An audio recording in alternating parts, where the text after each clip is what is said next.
Glória a Deus, glória a Deus.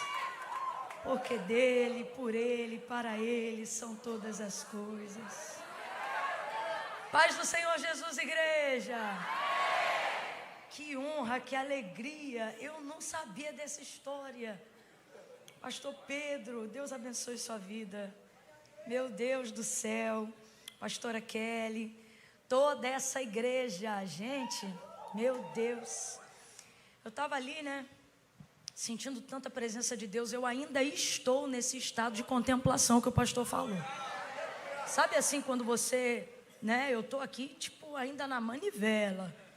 Porque meu irmão, minha irmã. E ali eu pensei, eu falei, Deus, se nessa noite eu estou me sentindo assim, dentro dessa atmosfera de glória, o que esse povo não está vivendo aqui esses dias na tua presença? Não é? Quem está desde o início aí, levante a mão, diga glória a Deus. Gente, é um privilégio, porque não é todo lugar que a gente vai que a gente desfruta do que estamos desfrutando aqui. Tem lugar, meu irmão, que pode ter a quantidade de gente que tem aqui, pode ter convidados de fora. Eu me lembro da minha cunhada uma vez que disse que chegou em um lugar, em uma dessas grandes conferências, e eu me lembro que ela sentindo ali a ausência de Deus naquele lugar, e não tem coisa pior do que sentir a ausência de Deus num lugar, sobretudo quando você vai ter participação de ser um canal pelo qual acredita-se que Deus vai passar. E meu irmão, não importa quem seja, quando a expectativa do povo está errada, até a pessoa que é amiga de Deus, Deus faz, hoje tu vai só, porque hoje eu... Não, quando Deus quer corrigir a expectativa do povo, você pode ser íntimo de Deus. Se Deus quiser corrigir a expectativa, tem lugares que a gente chega, que antes da gente ministrar, estou dando um testemunho, porque eu quero dar testemunho do que vocês estão vivendo hoje aqui. Hoje não, esses dias aqui eu quero dar testemunho do que eu senti quando eu entrei aqui. E tem lugares que a gente chega, que a gente tem que usar 10, 15 minutos só de oração e intercessão para corrigir a expectativa do povo, para ver se Deus vem, se Deus perdoa, se Deus aceita e se Deus retorna. Porque senão, não adianta, você pode ser o homem mais santo, a mulher mais santa, se Deus quiser tratar com a igreja, Ele não passa por você aquele dia. Ele pode até estar dentro de você, como está na vida de todos aqueles a quem Ele escolheu, enfim, mas Ele não flui, não transborda, que é para tratar mesmo, para o povo entender, a glória é minha, né? Um jeito de Deus tratar com o seu povo. E eu me lembro que numa dessas conferências, me lembro que minha cunhada entrou num processo de intercessão a ponto de começar a suar, sentindo tipo assim, Deus, se o Senhor não vier, porque irmão, você pode até achar que é homem, mulher de Deus, e pode até ser, mas se Deus não usar, só passa vergonha. Você fica assim olhando, você diz, o que houve? Que aconteceu? É sério. E aí ela entrou naquele processo de intercessão, de oração. E aí eu me lembro que ela dizia para Deus, Senhor, passa aqui, Senhor, passa aqui. Senhor, passa aqui, passa aqui. E ela ouviu naquele dia, praticamente audivelmente, coisa raríssima. E ela ouviu Deus falando com ela naquele dia, eu não sei o que você foi fazer aí, porque aí eu já não passo há muito tempo. Falei, meu Deus, e ela ali chorando, intercedendo. E ficou impactada, foi uma experiência, né? Em contrapartida a isso, tem lugares como esse que a gente chega.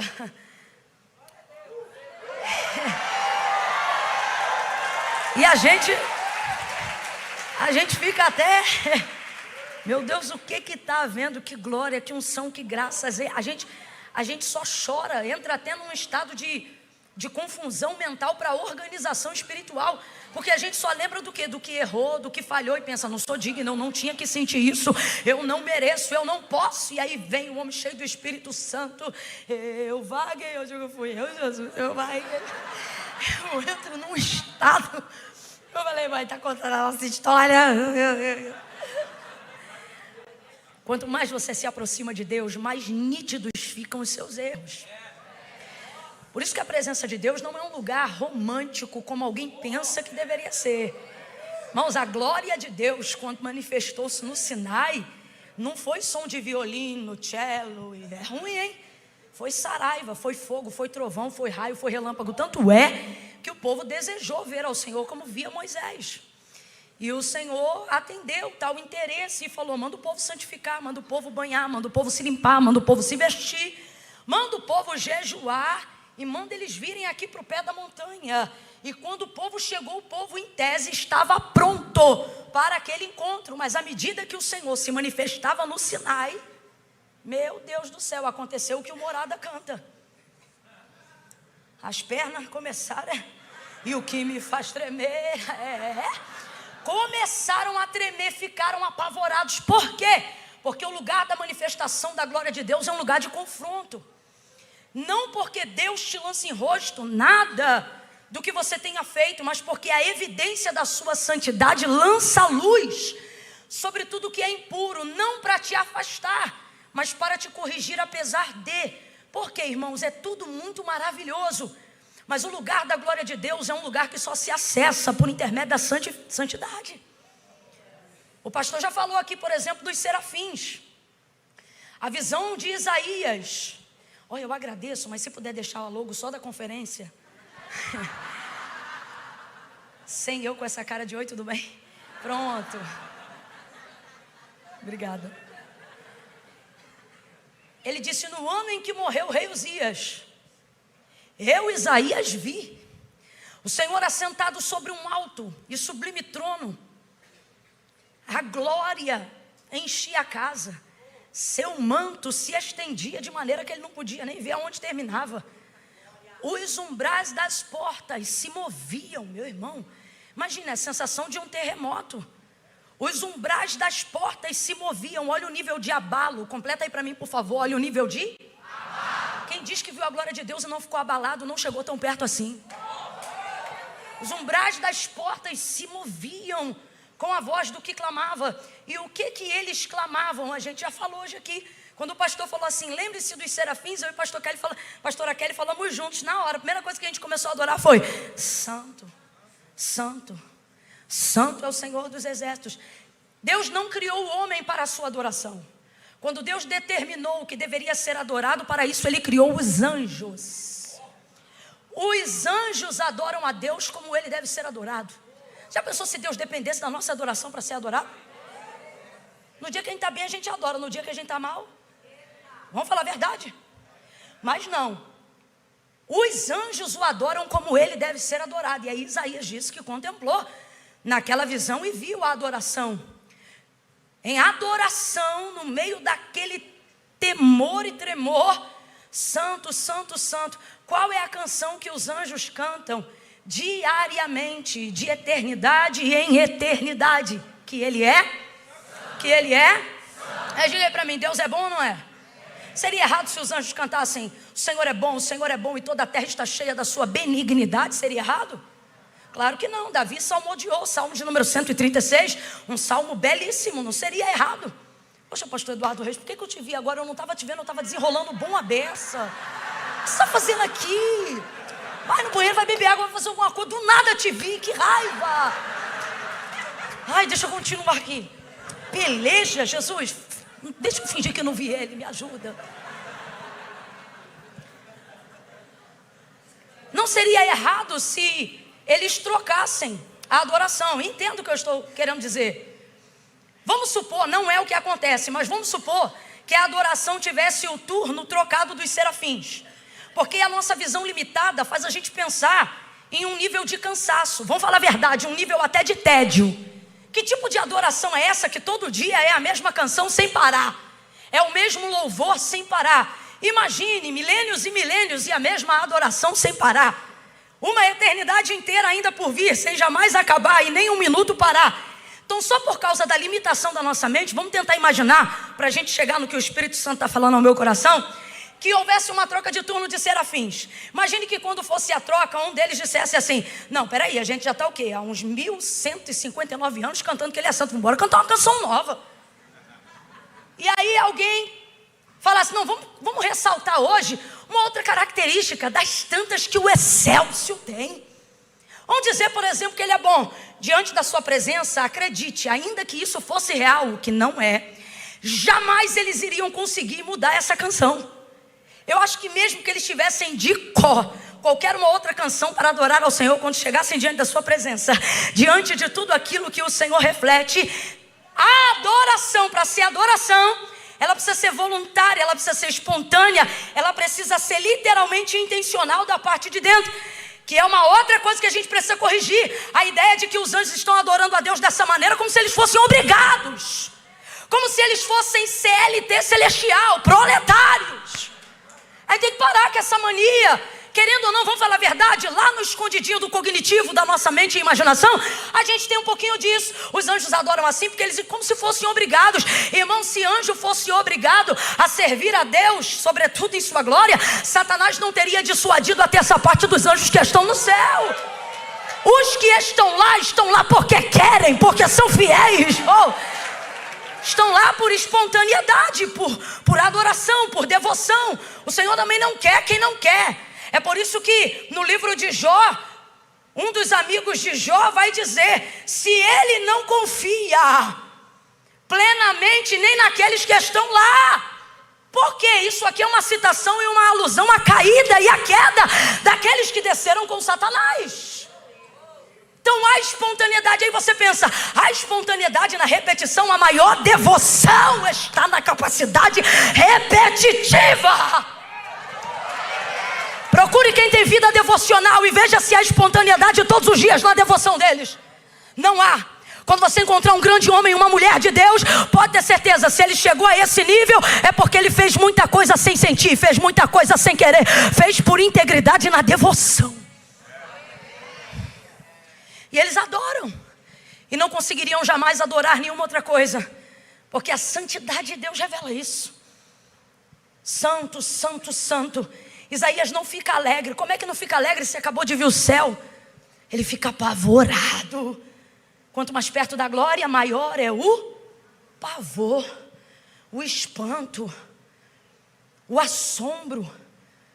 Rapaz, se você está se aproximando ou pensa que está da glória de Deus, e isso não desperta seus erros, isso não aponta as suas corrupções, em nada você se constrange, você está perto de qualquer coisa, menos da glória de Deus. Menos da glória de Deus. Glória de Deus não massageia seu ego. Glória de Deus não te inspira a peitar. Olha o comportamento dos anjos que nunca pecaram e que foram criados para louvor de sua glória. Com 2 asas cobrem o rosto. Meu Deus, eles não ousam olhar. O que é isso, Camila? Temor, reverência. Reverência. Com 2 cobrem os pés. O que é isso? Também temor, reverência, não a ele, mas ao ambiente que sua glória preenche. Só que com 2 asas o texto diz que eles, porque aonde há o Espírito de Deus, ali também há. Essa é a parte boa da glória. Confronta, constrange, até amedronta a nós que somos seres corruptíveis, mas não rouba de nós a liberdade. Oh, meu Deus. Aleluia. Oh, aleluia. Aleluia. Aleluia. Ele não ouviu violinos, ele sentiu tremores. Ele não disse glória. Tem gente que pensa que quando sentir a glória vai dizer glória. Quanto mais perto da glória, maior é o ai.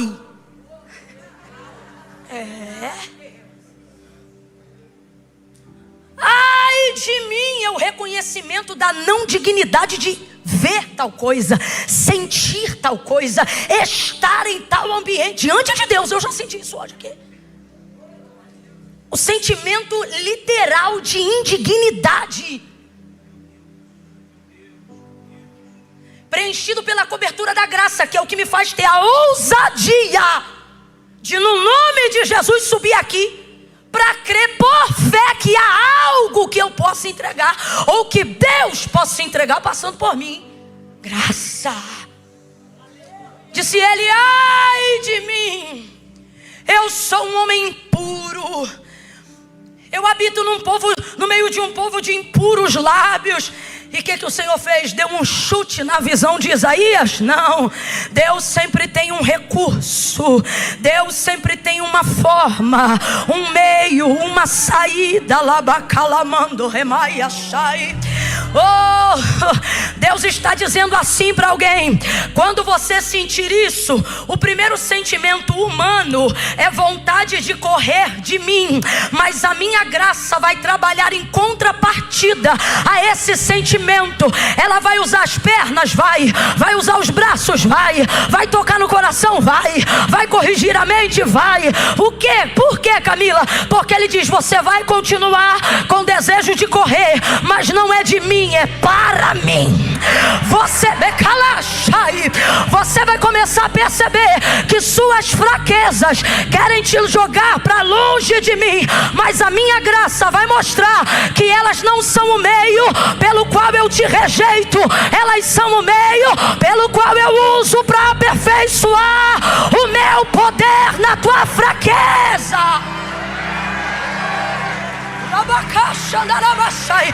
Pega na mão de alguém aí agora. Eu estou sentindo uma unção poderosa para desatar julgos, cadeados, pensamentos que neutralizam a sua fé, que tentam te tornar carcereiro de si mesmo, porque você diz que serve a Deus, mas de um tempo para cá você tem servido a sua consciência, e quem serve a consciência se torna carcereiro de si próprio. Não sirva a sua consciência, ela não é o seu Senhor. Sirva a Deus, porque Ele sim. Eu sei que pensamentos tenho de vós, diz o Senhor, pensamentos de paz e não de mal. Quem serve a consciência vira escravo da razão, do eu, do egocentrismo. Não posso porque pequei, não sou digno porque sou errado. Mas quem serve a Deus diz: apesar disso eu vim, apesar disso eu estou aqui, porque para quem iremos nós, se só tu tens palavra de vida eterna? Só tu tens. Eu vim culpado, mas vim ressentido, mas vim magoado, mas vim errado, mas vim entristecido, mas vim tomando remédio, mas eu vim em depressão, mas eu vim com síndrome do pânico, mas eu vim com síndrome do pensamento acelerado, mas eu vim traída, mas vim magoada, mas vim uribaracanda lemandarabaiá shai. Vem tremendo, mas vem com medo, mas vem consciente, mas vem.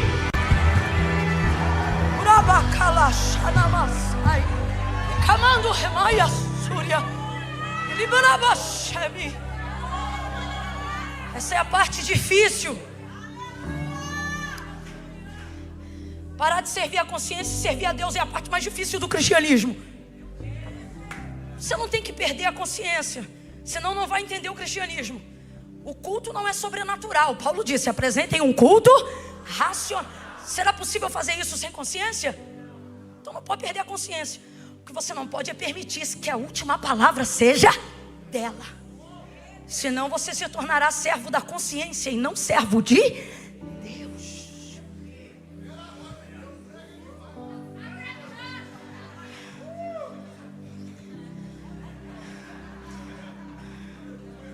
Favor encerrar dentro do tempo. Eu vou tentar. Ó. Escute. Ele disse: não. Vai por mim. Não vai rolar.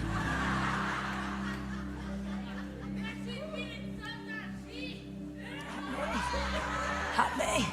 Mas lembra que eu falei que a gente não pode perder a? Aí vamos lá. Ouça isso. Eu mencionei isso esses dias e vou mencionar aqui de novo porque tem a ver. John Piper tem uma frase que eu gosto muito. Ele diz assim: se o Deus que você diz adorar nunca discorda de você, nunca te confronta, é bem possível que você esteja adorando uma versão idealizada de si mesmo e dizendo que é Deus. Vou repetir. Se o Deus, não foi eu que falei não, foi John Piper, já falei, né? Se o Deus que você diz adorar nunca te confrontar, nunca discorda de você, é muito possível que você esteja adorando uma versão idealizada de si mesmo e dizendo que é Deus. Quem faz isso? Sua consciência, que trabalha com a razão, que trabalha com a lei do direito, que trabalha com mérito. E aí você confunde tudo, acha que santidade é isso, e acha que é cristão, mas está indo dentro de uma vertente onde não carrega silício no corpo, mas aperta a alma. Está sangrando por dentro.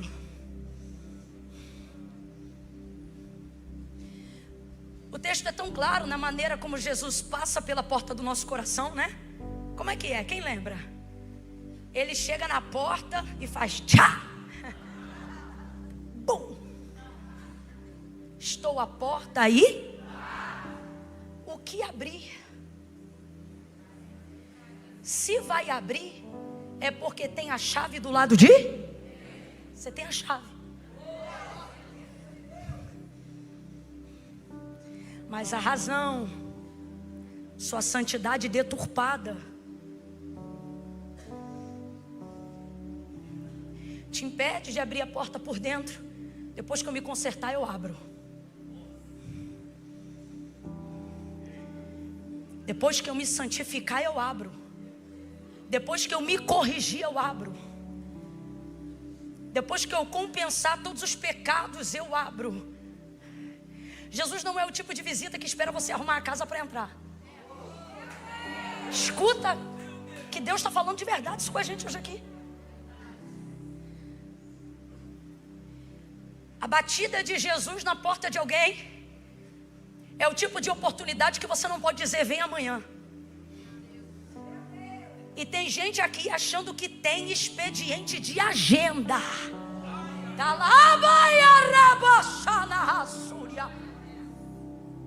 Que pode agendar a visita de Jesus para outro dia. E Jesus está dizendo: eis que estou à porta hoje e bato. Camila, mas está tudo desarrumado, está assim, está assado. Camila, a coisa está tão braba do lado de cá, que é capaz de que se eu abrir a porta, o primeiro a receber ele nem sou eu, são os demônios que moram em mim. E daí? Camila, eles são brutais, são violentos. Ele diz que o mais valente só é valente enquanto o mais valente que ele não chega. Depois que ele chegar, eu não sei para quem, mas agarra a mão de alguém agora e diz: abre essa porta, abre essa porta. Abre essa porta, abre essa porta. O mais valente quer entrar. O mais valente quer entrar. E o valente anterior, o que é que ele vai fazer? Ele vai manietar o valente. Está amarrado, vencido e sem força. Urabaia calachai. Está amarrado, vencido e sem força. Todo demônio que quer te envergonhar e que quer te impedir de viver a totalidade da graça de Deus e a plenitude de uma conversão verdadeira, assim diz o Senhor: abre a porta, porque está amarrado, vencido e sem força. O mais valente chegou.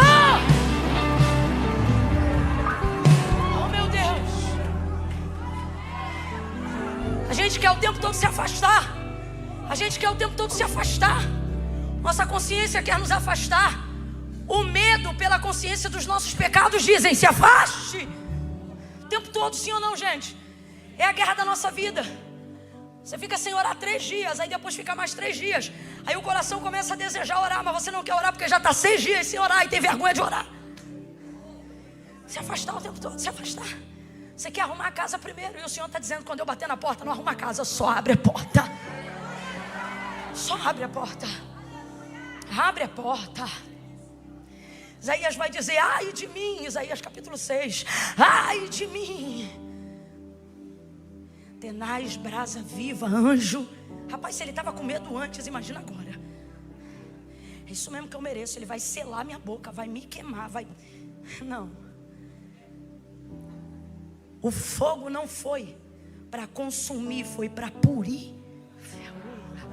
Talabacaxa na massúria. Ibaia séria. Pureza é poder. Completa aí para eu ter certeza que você está me ouvindo bem. Pureza é? Poder. Pureza é? Poder. E poder, quando não está sendo administrado por você, te assusta. Traz ele uma brasa para purificá-lo. Pureza é? E todas as vezes que o poder é administrado por uma outra pessoa que não você, ele vai te assustar. Só que veja, tal brasa não vem para consumi-lo, vem para purificá-lo. Mas eu imagino o tamanho do medo e do susto que ele não está sentindo. Você já estava gritando ai enquanto via. Imagina agora quando Deus o inclui dentro da visão. É bem mais complexo. Enquanto Daniel contemplava as visões que Deus dava de fora, ele acordava no outro dia de manhã e trabalhava. Quando Deus começou a incluir ele nas visões, ele começa a escrever. E eu fiquei 7 dias acamado. Toda visão que Deus te dá, quando você entra nela de verdade, você precisa envolver a tricotomia do seu ser: espírito, alma e... As pessoas acham que as visões de Deus são só para o espírito e para a alma. Se teu corpo ainda não sentiu o impacto da revelação, é porque você ainda não viu a visão toda. A visão toda, meu irmão, ela mexe com o seu físico literalmente. Literalmente. Imagina então agora a situação de Isaías. Agora ele não está observando, ele está incluído dentro do cenário. Mas assim o Senhor fez, e nós estamos falando do maior profeta messiânico, ou de um dos maiores do Antigo Testamento. Que extraordinário, sim ou não? Ele pensou que ia morrer, e na verdade Deus estava levantando seu chamado, sim ou não? Pensou que ia morrer, e na verdade Deus estava inaugurando um tempo novo, extraordinário e inédito na vida dele, sim ou não? Sim ou não? No dia que Jesus foi chamar Pedro, Lucas capítulo de número 5, no dia que Jesus foi chamar Pedro, ele ainda nem sabia que Jesus era o Filho de Deus, mas tão impactado ele estava pela ministração que Jesus ministrou naquela manhã à multidão. Obedeceu a sua palavra, mas acreditava que tratava-se de um rabi, de um mestre, de um senhor.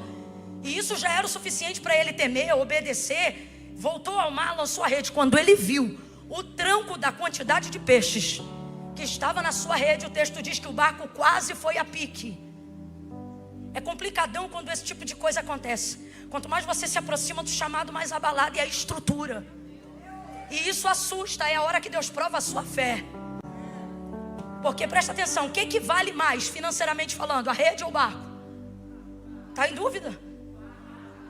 É porque é Minas Gerais, não tem praia aqui, né? O barco vale mais, gente. Oh. Finge que não aconteceu. O que vale mais? O barco ou a rede? O barco vale muito mais. É complexo quando a palavra que Deus me deu abala a minha estrutura de tal ponto que parece que para buscar o que Deus me deu eu vou perder o que já tinha.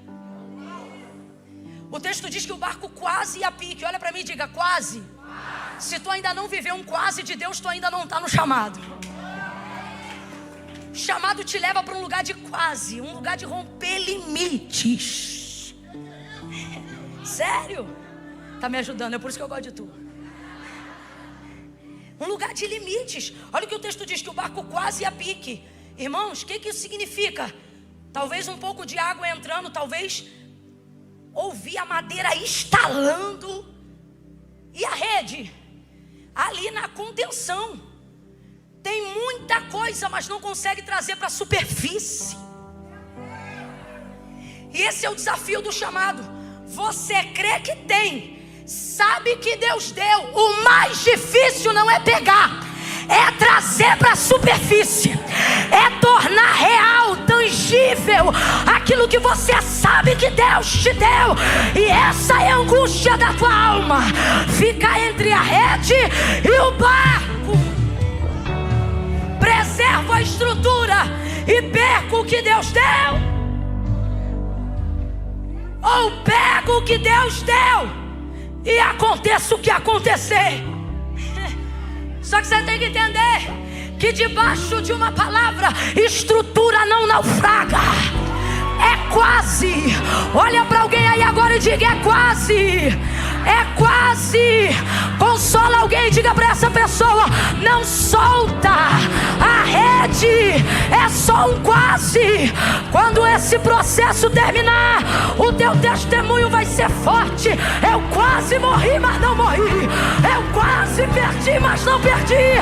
Eu quase desisti, mas eu não desisti. Ele sustenta. Completa aí pra mim, por favor. Ele. Eu fico imaginando um abalo psicológico. Vamos falar pra gente que já é crente. E melhor ainda, pra gente que já tem uma noção do chamado. É aquela hora que você diz assim: se eu tô debaixo de uma palavra de Deus, por que tá tudo abalado? É aquela hora que você não... Eu vou falar rasgado que é para todo mundo entender. Segura só um pouquinho que isso aqui eles têm que engolir no seco.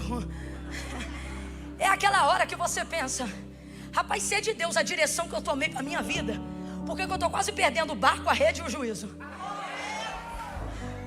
Por que ninguém vê o que eu vejo? Por que ninguém concorda? Rapaz, por que a situação ficou dessa maneira? Só que escuta, o texto diz em Lucas 5 que quando Jesus chega ele vê 2 barcos. Quantos barcos? Jesus nunca trabalha fora da visão. Tudo que Jesus faz coaduna, coopera, corrobora com a visão. Toda vez que você vê Jesus agindo no físico, aquilo dali corresponde a uma visão, que às vezes não aparentemente não acomoda no seu físico, mas leva a um propósito que completa a visão. Por exemplo, ele só se dirige ao barco de Pedro, inclusive só usa o barco de Pedro, pede emprestado o barco de... Porque Jesus não está indo ali para poder fazer pesca maravilhosa. Isso é consequência do chamado de Pedro. Jesus não está... Por isso que não é a pesca da necessidade. A pesca ali, irmão, vou usar um termo talvez um pouco grosseiro, mas só para a gente entender, é um show à parte. Jesus nunca trabalhou com milagres sob prioridade. Milagres sempre foram consequência de uma didática, de uma pedagogia de Jesus. Então veja, dentro dessa perspectiva, quando ele chega, a primeira coisa que Lucas 5 apresenta é: e viu Jesus 2 barcos. E viu Jesus? E viu Jesus? Quantos barcos ele viu? Entrou em quantos? Usou quantos? Enviou. Os 2 foram, mas ele enviou quantos? Somente o de? Porque isso aí é sobre o chamado de Pedro. Mas viu 2. Quando o barco está quase indo a pique, ele faz sinal para os companheiros, que é esse segundo barco. O segundo barco vem, parelha com dele, ajuda, puxa a rede, traz para cima. Porque ele está até usando um, mas ele viu? O que o outro vai receber da palavra que foi ministrada sobre a vida de Pedro? Porque o peixe ia para todo mundo, mas o chamado é só para Pedro. Então veja, os 2 barcos que ele viu serão abençoados, consequentemente a multidão que já ouviu Jesus naquela manhã. Jesus vai usar o chamado de Pedro para abençoar aquelas pessoas. Elas vão viver a consequência de um chamado. É assim que Jesus quer usar a gente. Mas por que o tranco que quase leva o barco a pique é o de Pedro? Porque quando Jesus chegou na praia, qual foi o barco que ele usou? Você não vê isso, e eu também não posso afirmar. Mas conhecendo um pouquinho, menos que uma unha de Jesus, mas sendo significativo o suficiente, eu imagino Jesus pregando no barco de Pedro naquela manhã e medindo a estrutura todinha dele. Vai aguentar o tranco. O peixe vai para todo mundo, mas o tranco só no barco de quem foi chamado. E aí você não entende. Por que minha família recebe da palavra que está sobre mim? Por que até meus vizinhos são abençoados por causa da oração que eu faço na minha casa? Na hora de ver demônio, não são os vizinhos que veem, é quem foi chamado. Na hora de pagar preço, não é os moradores da casa que vêm, é a coluna de oração da casa quem Deus chamou. E isso vai dando uma revolta na gente. Só que o Senhor está dizendo, não é para você estar revoltado, era para você se sentir privilegiado, porque o barco que eu usei foi o seu, a estrutura que eu preparei foi a sua. Qualquer outro barco que não ao céu, talvez teria naufragado, mas você não. Deus trouxe alguém hoje aqui para dizer, vai te assustar a minha glória, a minha unção, meu chamado, mas eu quero te dar uma palavra como garantia. Eu já medi a tua embarcação, eu conheço a tua estrutura. Você pensa que vai morrer, mas pega a mão de alguém e diz, tu aguenta o tranco, tu aguenta o tranco. Ele preparou você, capacitou você, ungiu você, chamou você, Ele escolheu você. Então para de reclamar e segura essa rede e leva para a superfície tudo aquilo que Deus já te entregou. Bate na mão de 2 ou 3 aí e diga, para de chorar e puxa a rede. Para de chorar e puxa a rede. Para de chorar e puxa a rede. Pega essa rede, levanta essa rede. Já está na tua mão, já está na tua mão, já está na tua mão. Coloca para cima, coloca para cima. Realiza, faz acontecer. Quem fez o milagre? Jesus ou Pedro? Bora! Quem fez o milagre? Jesus ou Pedro? Jesus ou Pedro? Jesus. Última vez, só para ter certeza que você está respondendo, entendendo e não está só no coro. O milagre, quem fez? Jesus ou Pedro? Acende as luzes aí para mim, por favor. Eu quero que vocês tenham experiência também. Tem um sol para cada pessoa na cara de vocês. Deixa assim, por favor. Jesus ou Pedro? Foi Jesus que fez o milagre, sim ou não? Então você tem que entender uma coisa, já está feito. Fala comigo, já está feito. Se já está feito, eu não vou soltar não, irmão. O mais difícil, o impossível, o improvável, o inédito, o complicado, eu só tenho que revelar. E se disso depender o esforço de quem não vai abrir mão, eu vou puxar mesmo que sangre um pouquinho. Eu não vou perder o impossível por causa de um estalar de barco. O impossível, Deus está dizendo para alguém, eu não te chamei para fazer o impossível, eu já fiz o impossível. Eu só estou pedindo para você, sabe o que? Mostra o que eu já fiz. Ele é bacana, rebaia. Revela o que eu já fiz.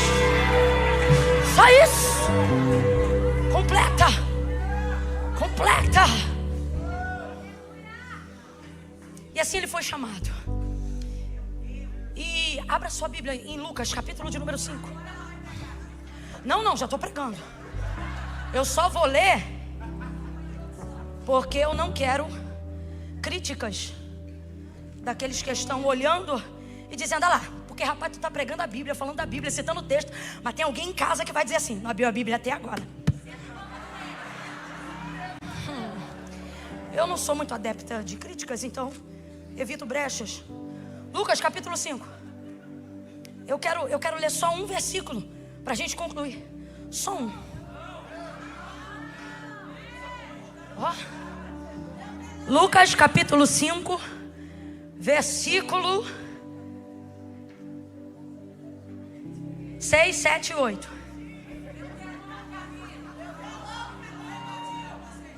Ia lá. Manda bala, só porque eu sou do Rio de Janeiro, tu tá mandando eu. Amém. Ele está usando, glória a Deus. Obrigada. Lucas capítulo 5.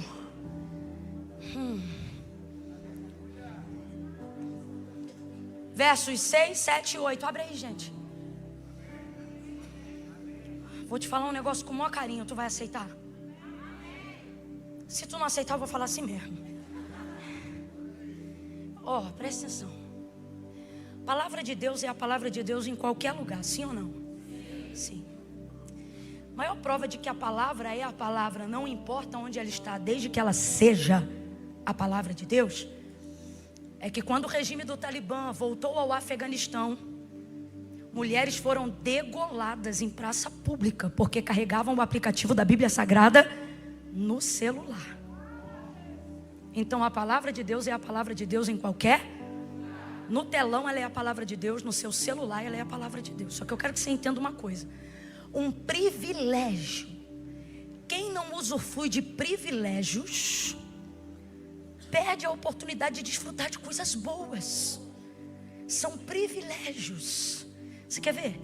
Não precisa levantar a mão, mas já viu aquela salinha do aeroporto que quem tem uma determinada categoria de cartão, mesmo que seja adicional, se você tiver aquele cartão te dá a credencial para entrar naquela salinha.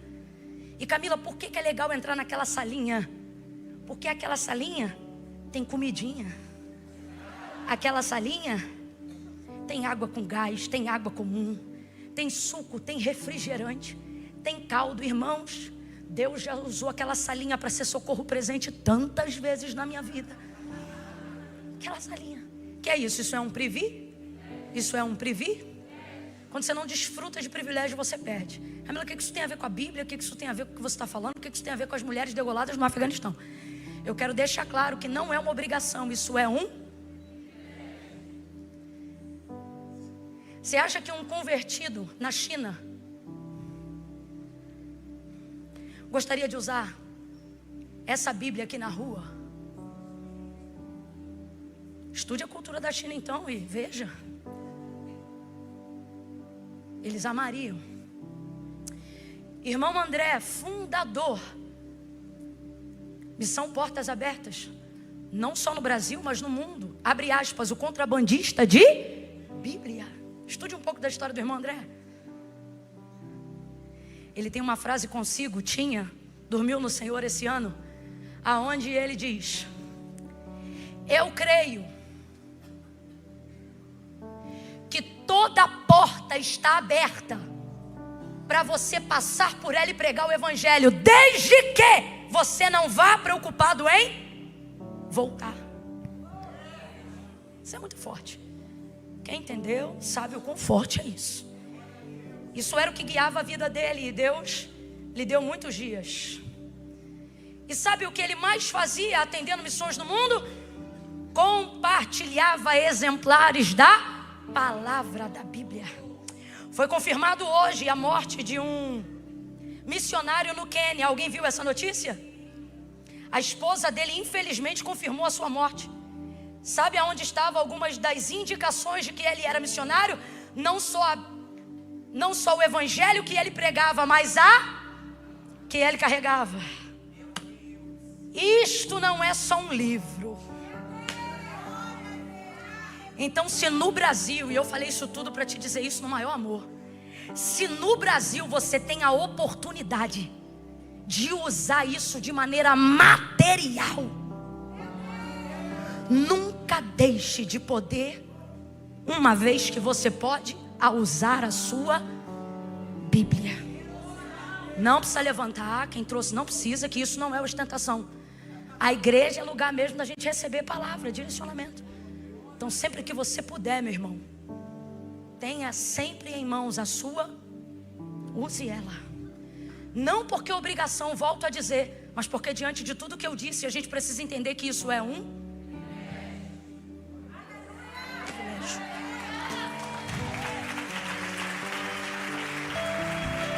Vamos lá, Lucas capítulo 5, somente esses 3 versículos, 7, 8 e 9, para a gente encerrar. Fazendo assim, colheram uma grande quantidade de peixes e rompia-se-lhe a rede. Fizeram sinal aos companheiros que estavam no outro barco para que fossem ajudá-los. E eles foram e encheram ambos os barcos. E eles foram e encheram ambos os barcos. E eles foram e encheram ambos os barcos. Eles foram e encheram ambos os barcos. Olha para quem está do teu lado e diga assim: se meu chamado não encher teu barco, então não foi Deus que me chamou não. Porque o meu chamado vai abençoar pessoas, encher pessoas, passar por pessoas, prosperar pessoas, glorificar o nome de Deus na vida das pessoas. Continuando.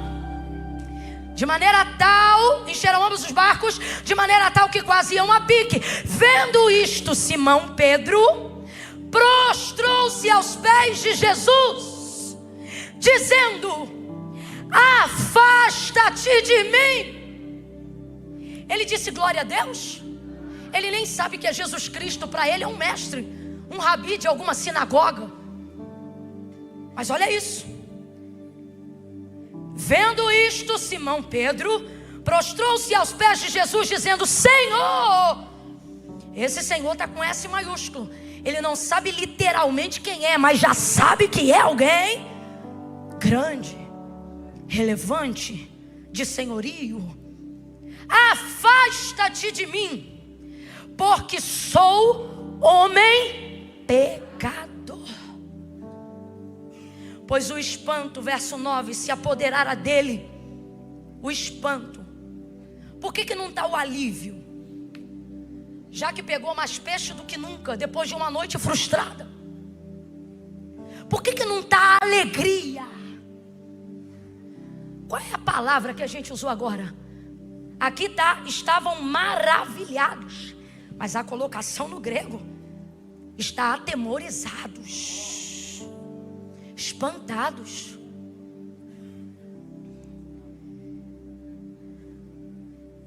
Por causa da pesca que haviam feito. De igual modo também Tiago e João, filho de Zebedeu, que eram companheiros de Simão, disse Jesus a Simão: não temas, de agora em diante serás pescador de homens. Chamou ou não chamou? Chamou ou não chamou? Chamou ou não chamou? Olha para quem está do teu lado e diga: chamou sim. Agora responda para esse irmão que está aí do teu lado: mas eu sou pecador. Fala para ele: mas chamou. Diga: mas eu sou pecador. Grita para ele: mas chamou. Se chamou, vai. Se chamou, obedece. Se chamou, se rende, meu filho. Se rende, minha filha. Sempre me perguntam sobre o chamado. Camila, é muito difícil atender o chamado? E eu sempre respondo da mesma forma: só há uma coisa mais difícil do que não se render ao chamado. O quê? Fugir dele. Dá muito mais trabalho. Qual foi a palavra de Pedro? Afasta-te. Qual foi a palavra de Pedro? Espantado pelo que aconteceu, ele disse: impressionado com o que aconteceu, ele diz: afasta-te. Vou parafrasear. E a resposta de Jesus a ele em relação a isso é: segue. Ele está dizendo: afasta-te. Em contrapartida, Jesus está dizendo: vem para perto. Ele está dizendo com a boca dele: fica longe, porque eu sei quem eu sou. É isso ou não é? É isso ou não é? E Jesus está dizendo: vem para perto, porque você vai saber quem eu sou.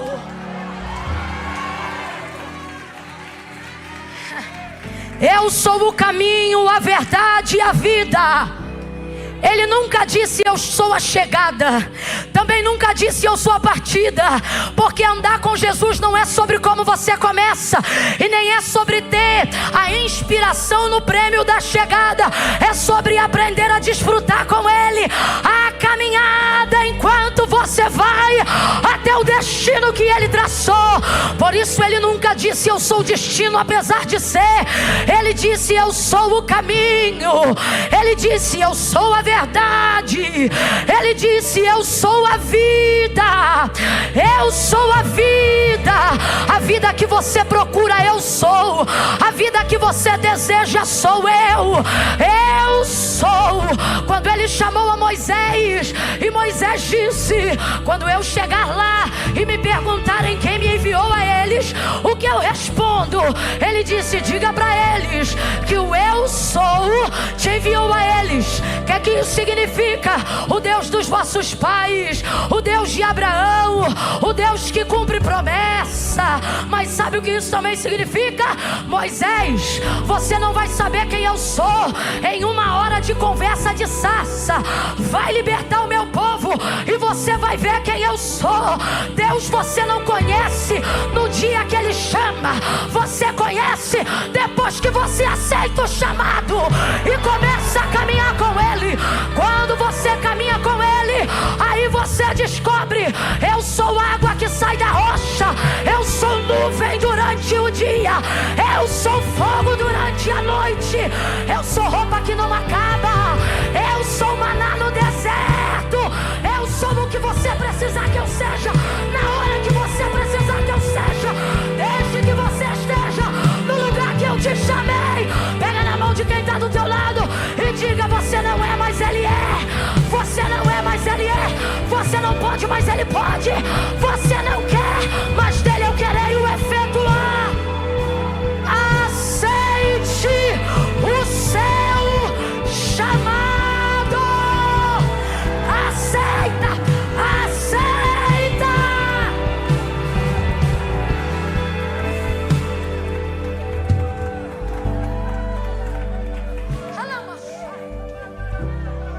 Para de fugir.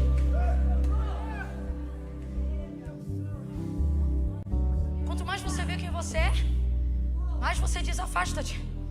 Só que veja,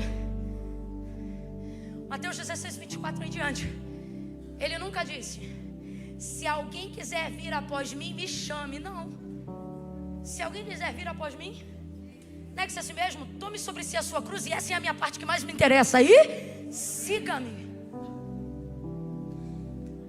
Quando você diz assim: afasta de mim que eu sou pecador, Ele está dizendo: é por isso que não sou eu que te sigo. Mas estou te dando a chance de você aprender como é que faz, saber como é que chega. Vem comigo. E eu te pergunto: quem pode rejeitar o convite do meigo nazareno? Desculpa, deixa eu falar só um pouquinho dele. Jesus é até difícil falar, né? É isso, Ele é. Ele é cheirosão. Ele é o homem da Galileia. Terrível, maravilhoso. Ele é santo, poderoso, príncipe da paz, Emanuel, Deus conosco, Yeshua, o verbo.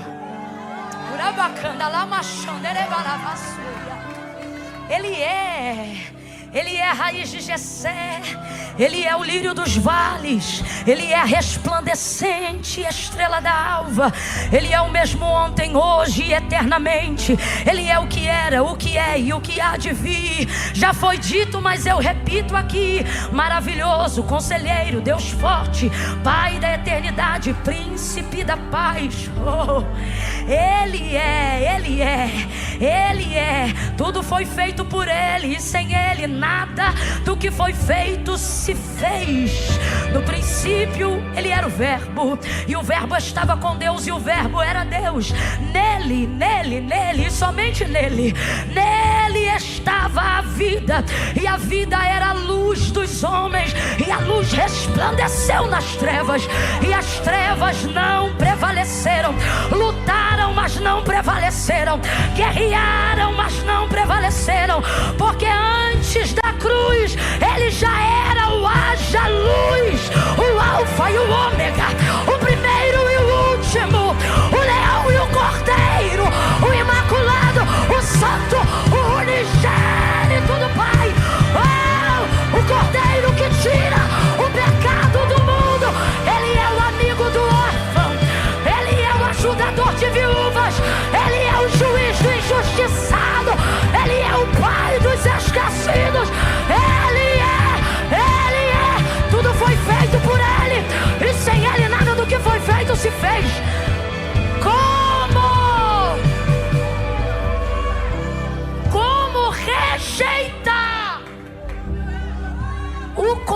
convite de alguém assim.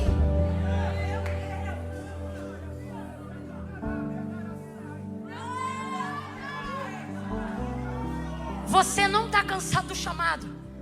Você está cansado da força que você faz se debatendo para não aceitar. Você não está cansado da caminhada com Cristo. Você está cansado da força que você faz para desviar do caminho da renúncia, do caminho da aceitação, do perdão, da confissão. O que está te cansando é isso. Não vem para cá querer contar história triste de evangelho para mim, não. Você quer contar história triste? Valeu o início, o meio e fim de Pedro. O que parece covarde no início, negando 3 vezes, como último pedido, pede a cruz de cabeça para baixo no final. Porque ele não reconhece, ou melhor, ele reconhece que não é digno de morrer a mesma morte de seu Senhor. Eu já vi no chamado covardes virarem homens nobres. Eu já vi o chamado pegar as mulheres mais faladas e desprezíveis e torná-las santas, como se nunca tivessem pecado. Eu já vi o chamado pegar gente que não sabe falar e Deus dizer: quem fez a boca do mudo ou do que fala. Eu acho lindo quando Deus diz isso para Moisés. O que ele está dizendo é: eu não estou te chamando porque você fala. Se você fosse o escolhido e fosse mudo, te chamava também. Foi ele mesmo que disse que os surdos não são os que não ouvem, mas os que ouvindo não escutam. De igual forma, os cegos não são os que não veem. Ele disse isso em João 9, depois da cura do cego, acerca dos fariseus. Mas são aqueles que vendo não discernem, não compreendem. Jesus nunca desprezou ninguém por causa das suas deficiências, porque elas não apontam o fim de um chamado, elas apontam o ponto de partida pelo qual Deus começa o trabalho. Amém ou não amém? Pare de dizer afasta-te. Isso é que está te cansando. Isso é que está minando sua energia. Segue Ele hoje. E aonde Ele entrar, você entra. Onde Ele sentar, você senta. O que Ele falar, você repete. E o que Ele te mandar, você obedece. E você vai começar a desfrutar do melhor cansaço da vida. O cansaço que te realiza. Porque tudo na vida te cansa. Então não é sobre não cansar, é sobre escolher qual cansaço você quer sentir. Por exemplo, hoje é o último dia da conferência, sim ou não? Sim. Alguns vão bater na cama e não vão dormir, vão entrar em coma. Profundo e não induzido. Ou induzido pela glória. E enquanto dormem, vão ter sonhos maravilhosos, revelações, apontamento, direcionamento. Deus fala por sonhos. Mas há outros que vão deitar e vão ficar pilhado, cansado, mas não consegue dormir. Eu vou te dar logo jogo de cara. Não adianta tomar remédio. Tem que chegar em casa, tomar banho, dobrar o joelho e tampar na oração. Aí tu ora até cansar. Toma outro banho. Porque você acha assim: vou fazer uma oraçãozinha, vou tomar banho primeiro e orar depois. Quando acaba, tem que tomar outro banho, pingou. Por causa da quantidade de coisas que você recebeu e tua alma ainda está ruminando. E o espírito está querendo é marcha. Se tu chegar em casa, botar qualquer louvor, qualquer palavra, escuta o que eu estou te falando. Tu pode estar cansado que é o aço, vai levantar da cama quando começar a cantar chapata e começa a ungir casa, ungir umbral, abençoa prédio, desce pra rua, unge esquina. É assim, meu irmão. É a força do chamado. É o chamado que te cansa, mas é Ele que realiza. Não que você deva atender o chamado para se realizar, mas porque depois que você obedece a Deus, você descobre que a melhor maneira de fazer você feliz é fazendo Deus feliz. Melhor do que a gente ser feliz é quando a gente vê que Deus está. Aí a sua felicidade vai para outro nível. É um negócio assim que... Por isso que crente é taxado de doido. É um negócio assim que tu vai na rua, do nada tu tá rindo, tá dando bom dia, alguém diz: o que foi? Ganhou na loto? Você diz: não jogo. Creio eu. Não jogo. Alegria da salvação, cara. É um negócio de louco. É uma essência, é uma presença. Deus nos trouxe hoje aqui para dizer: minha glória vai te assustar. E quando você começar a atender o chamado, sua estrutura vai ser abalada. Enquanto eu não envolver a tricotomia do seu ser, é porque você ainda não entrou na plenitude da visão. Mas quando você entrar, esse abalo vai chegar. Por fim, depois que você vê o que eu já realizei,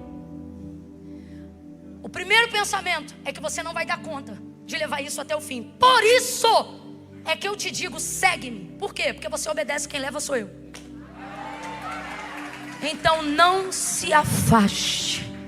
Eu quero terminar esse momento dizendo isso para você. Não se afaste. Tu pode estar lanhado, errado, mal acabado, cheio de BO. Lembra do coração? Esperando arrumar a casa para abrir a porta.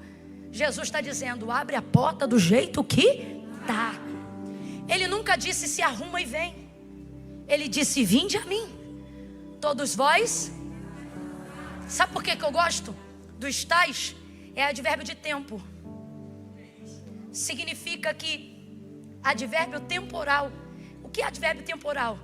Significa que é passageiro. Literalmente na etimologia da palavra, temporal, passageiro. Tudo que está não é permanente. Então por isso ele tem a garantia, vinde a mim todos vós que? Porque ele sabe que o que está acontecendo com você agora não é permanente, é passageiro, é temporário. Aí ele diz, e eu vos, não é você, e eu, disse o Senhor, vos. Quem vai dar o alívio é Ele, você só tem que se render. Não, Camila, mas é que eu tenho muita coisa para resolver. Disse Jesus, ora, sem mim. Isso não é poético, isso é literal. Sem mim, nada. Vai ver, você está aqui hoje, daqui de cima, olhando o jeito que você pulou, o jeito que você adorou, o jeito que você glorificou. A impressão que eu tenho é que geral aqui é crente até o tutano, e talvez até seja. Só que ser crente não é garantia de ser salvo. Nem todo crente é salvo, mas todo salvo é crente. O que isso significa, Camila? Tem que confessar Jesus como seu Senhor. Não foi Camila, não foi religião, nem padre, nem pastor. Foi Jesus que disse, aquele que me confessar diante dos homens, eu também o confessarei diante do meu Pai, que está no céu. Porém todo aquele que se envergonhar de mim, diz o Senhor, também ficará envergonhado diante do meu Pai e dos anjos que estão no céu. Agora eu te pergunto, por que ele diz vergonha? Porque ele sabe que a falta de aceitação ao senhorio dele ou ao chamado nunca é por falta de amor ou fé, mas por vergonha. Veja, ele não diz aquele que não crê. Está na cara que crê e que reconhece, mas não aceita porque sente. Aí você está aí no lugar e diz assim, se é vergonha Deus entende, porque a justificativa diária é, Deus conhece o meu, conhece mas não concorda. Ou você confessa, ou se por vergonha que você não levar, não confessar, por vergonha lá, você também não será. Camila, então o que eu faço com a vergonha? Mete ela no bolso e entrega a tua vida com vergonha e tudo. Por quê? Porque vergonha é passageira, mas salvação é eterna. Bota isso na balança aí agora e veja o que você está fazendo com a sua vida. Não, Camila, mas eu tenho uma parada tico-tico no fubá. Inclusive está eu e o tico-tico hoje aqui. Vem você, vem o tico-tico. Se tiver fubá atrás também. Apóstolo Joel estava aqui ontem. Ele é testemunha do que eu estou falando. Eu não falo isso à toa. Eu estava pregando na igreja dele ano passado, não lembro. Não me lembro exatamente, porque a gente vai sempre lá, mas em uma dessas idas, eu sempre falo uma coisa quando eu estou falando sobre isso. Tem gente que não vem. Deus já me deu isso em alguns lugares. Tem gente que não vem porque diz assim, não, Camila, hoje eu estou carregando um bagulho aqui que, inclusive depois que o culto acabar, ainda tem que distribuir o bagulho. Pô, vem você o bagulho. Se o fornecedor estiver aí, pergunta se ele quer vir também. Aí estou pregando lá no apóstolo Joel e falei isso. Vem o cara e o bagulho. O fornecedor não estava. Ele era o cara, o bagulho e o fornecedor. Largou tudo no altar. Fique tranquilo que tinha inclusive um policial na igreja. Cuidou de tudo, teve misericórdia. O que eu estou querendo dizer? Jesus não disse se arruma e vem. Ele disse: vinde a mim todos vós. É passageiro, é temporário. Agora, a decisão determina quanto tempo. Você tem que vir. Quem conhece um pouquinho do meu testemunho, que é bem curtinho, sabe que eu não vim assim de blazer, não.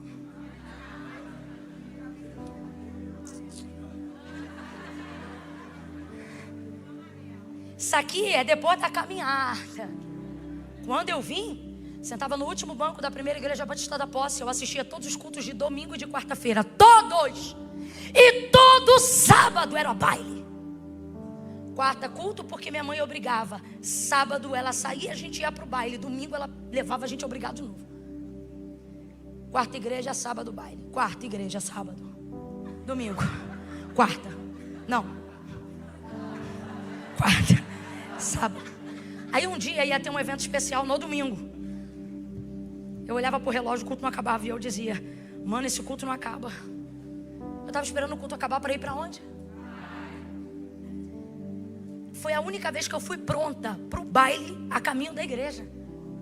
Barriga de fora, camisete do piu-piu, samba, canção e coloche camuça. Quando o culto acabar, pergunta o que eu me lembro desse culto, irmão. Não prestei atenção nesse culto não, porque eu só olhava pro relógio. Só olhava pro relógio, só olhava pro relógio. Só olhava pro relógio. Olhava pro relógio. O que o pregador pregou diante de Deus, eu não lembro. Os louvores que foram cantados, não lembro. Mas eu me lembro do pastor pegando o microfone e nunca mais eu esqueci. Porque todo culto eu dizia assim: Senhor, eu não posso ir para a tua casa do jeito que tá. Porque se é para ser crente igual fulano, ciclano, beltrano, não sei o que, não sei o que, não sei o que, eu não quero ser não. Quando eu for para ser, eu vou ser sério. Mas eu não estou pronta para ser sério agora. E aí eu dizia para ele, todo culto, eu dizia assim: quando eu largar, eu vou. Quando eu deixar, eu vou. Todo culto eu dizia isso para ele. Aí nesse dia, eu ouvi o Espírito Santo de Deus: Camila, ele fala com esse povo? Eu vi ele dizendo para mim: quando você vier, você deixa. Aí eu só me lembro de eu no corredor, sentindo um acolhimento que eu nunca senti na minha vida. Porque o que o pastor dizia é: venha receber Jesus. E aquilo não combinava com o que eu sentia, porque eu não senti que era eu que estava indo recebê-lo. Mas quem já recebeu aqui sente isso. O sentimento que você tem não é que você está indo receber, é que Ele está te recebendo. Ele está te abraçando. Aí eu chorei muito.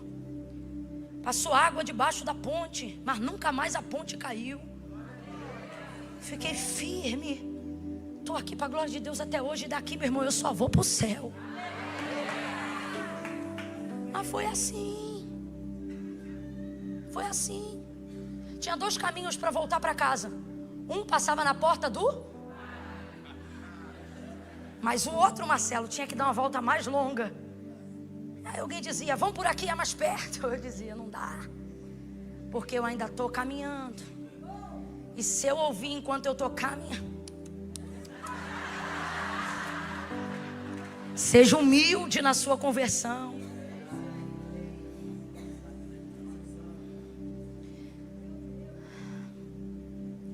Acerca das tentações da carne, a palavra de Deus não diz resiste. A palavra de Deus diz: eu fazia o caminho mais longo na hora da volta da casa, só para casa, só para não ter que passar. E os amigos e todo mundo que estava lá de longe: por aqui. Largo e espaçoso é o caminho que conduz à perdição. Leva mal não, irmão. Mas quando o assunto é vida ou morte, o mais importante é ter uma passagem segura. É estreito o caminho que conduz à salvação, mas é maravilhoso. É maravilhoso. Aos que já reconheceram Jesus publicamente como seu Senhor, posso ouvir um amém? Amém. Todos de pé. Todos de pé. Aleluia. Não se mova agora. Só saia daqui, irmão, quando o pastor te abençoar, o culto acabar. Ai, Camila, é que eu estou atrasada. 5 minutos lá fora não muda nada na sua vida, mas aqui muda até 5 anos da tua hereditariedade. Fique em paz. Eu quero orar por 2 tipos de pessoa. Somente 2. Primeiro, e vai ter que confessar.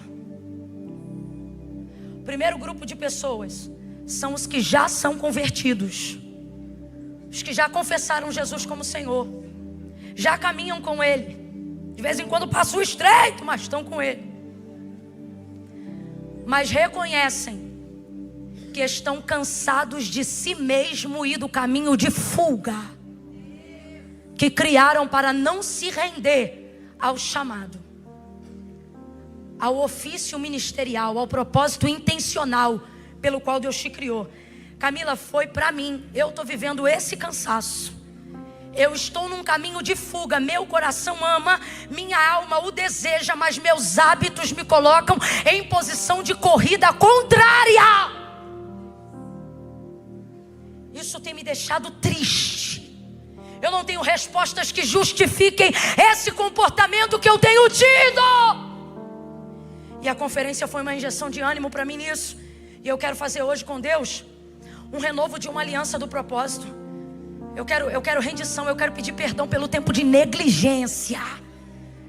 Eu não vou dizer, Senhor, me perdoa por todos os meus pecados. Não, Senhor, hoje eu quero te pedir perdão pela negligência do chamado.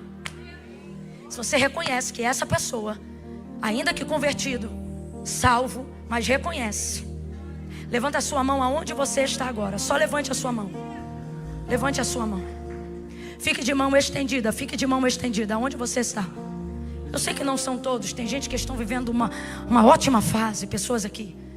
Mas Camila, sou eu. Eu estou igual aquele irmão, eu fiz isso hoje, irmão, eu levantei assim, ó. Como quem diz, Senhor, sou eu, o pecador sou eu. A falha sou eu, a negligente sou eu. Pai, em nome de Jesus, eu oro agora com a tua igreja.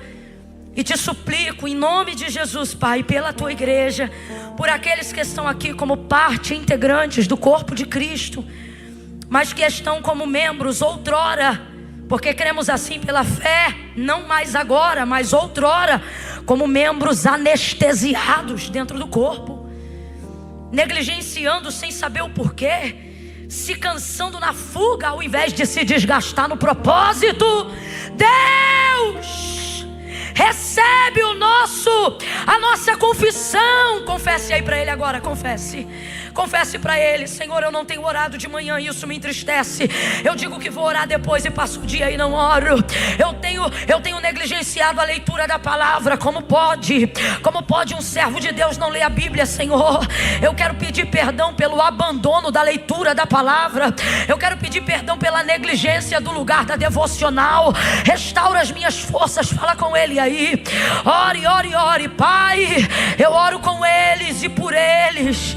E te peço nessa noite, como Davi, se tu olhares para os nossos pecados, quem subsistirá? Mas contigo está o perdão. Por isso tu és temido, perdoa. Tem misericórdia, Senhor. Tem misericórdia e restaura as forças daquele que não tem mais nenhum vigor. Restaura as forças daquela que não tem mais nenhum vigor.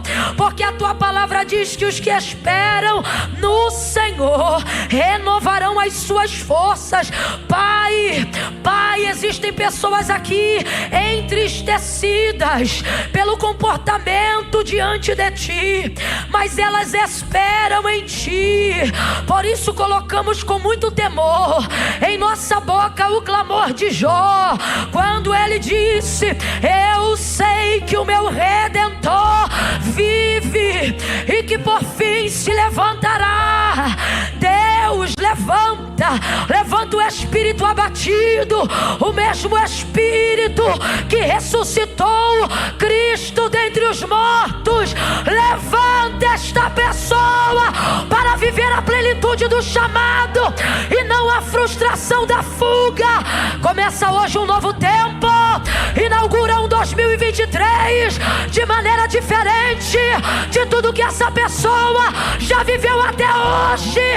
Estrutura o barco dela e não deixa ela soltar a rede, não deixa ele soltar a rede. Purifica no teu fogo, limpa, santifica, mas chama, chama, chama, chama, chama pelo nome.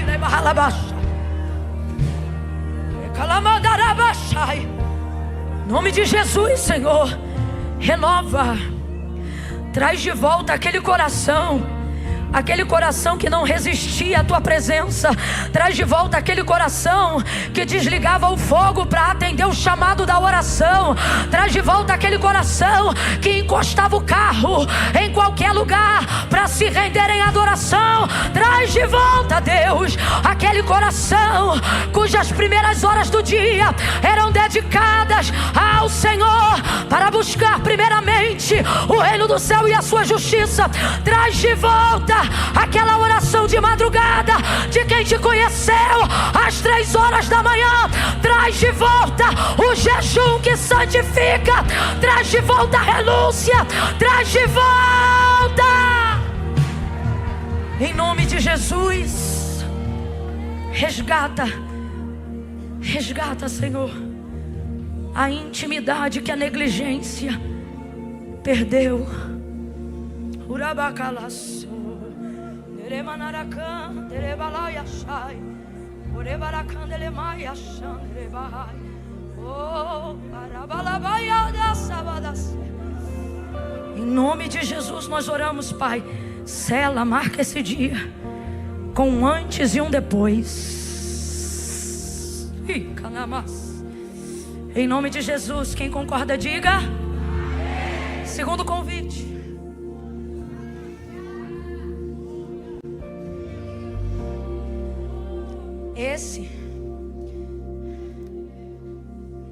Você vai levantar a mão aí aonde você estiver. Vou fazer mais. Esse você não vai levantar a mão não. Você vai chegar mais perto. Você vai vir. Marcela, a gente sabe cantar o trechinho daquela música que diz mais perto. A gente sabe. A gente é você sabe, né? Você que se afastou, você que já serviu esse Deus, deixa, irmão, cada um sente a glória do jeito. Olha pra cá e busca a glória pra você. Você que se afastou, você que vem à igreja, sente a presença de Deus, mas você estava assim, não, eu tenho que arrumar a casa primeiro. E hoje Jesus te trouxe aqui e falou: abre essa porta que eu estou batendo, é hoje. Deixa eu te falar aqui uma coisa. Tua bagunça não assusta Jesus. Sabe por que não assusta? Tu acha que Ele não sabe aonde você pecou? Eu vou falar um negócio aqui bem rasgado. Jesus sabe aonde a gente peca, com quem a gente peca. Jesus sabe tudo. Então para de querer arrumar a casa primeiro. Se a casa que Jesus quer entrar hoje é a sua, e você sabe que precisa dele fazendo morada no seu interior, vou contar de 1 a 3. No 3 tu vai tomar impulso. E o tranco, Camila, vai aguentar o tranco. No 3 tu vai abrir a porta do teu coração e vai se aproximar e vai receber Jesus bem de perto. Eu conto 1, Boas Novas começa a orar. Levanta a mão. Aqui não haverá timidez.